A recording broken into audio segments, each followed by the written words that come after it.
This is TWiT. Xiaomi is now in on the Android One plan with a partnership with Google.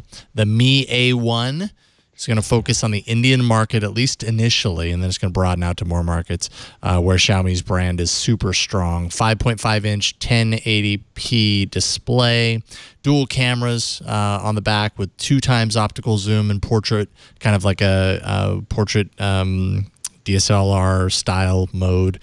Snapdragon 625, as you said, 4 gigs of RAM, 64 gigs of storage, 3080 milliamp hour battery, USB-C, stock Android Nougat at launch, Oreo by the end of the year, which has me say, wait a minute, this is Android One, why end of the year, why not sooner?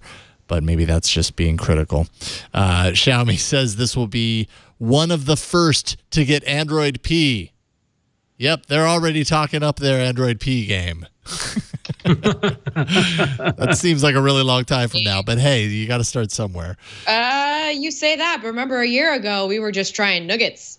Nougat. Yep. Yeah. Was anyone Jason, talking about?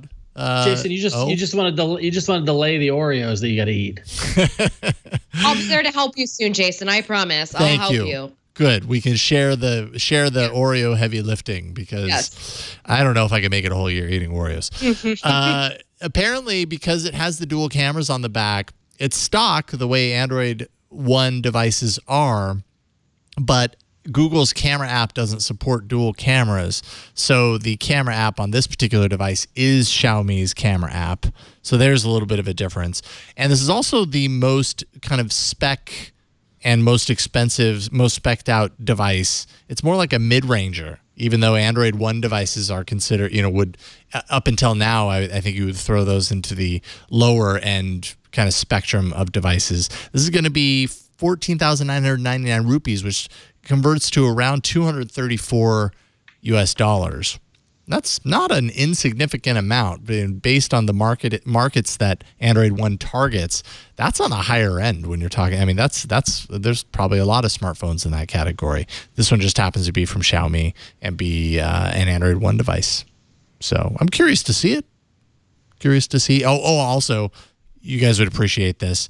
It's the first Android One device without on-screen navigation buttons. Instead, it has the capacitive buttons, and they're swapped the way Samsung used to do. Really appreciate that. So I don't know why they did that on an Android One device.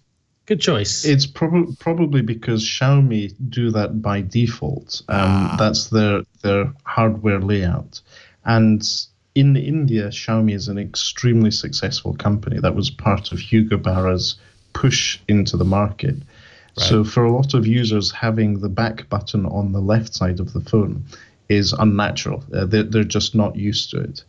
And so Xiaomi's, in a way, ahead of Google in the Indian market, and also showing that Google's willing to make compromise on their fundamental UX of what in other markets is the Bible. Yeah. Interesting. Absolutely. Yeah, so, I mean, well, you put it that way, and then it's like, okay, well, then I get it. Different markets have different requirements or different standards, let's say. So if that's a standard that particular market looks forward to and that Xiaomi already produces to, then I guess it would make sense that it would be reversed. But in our context here, I see that, and I'm just like, oh, God, I hate it when they're reversed like that.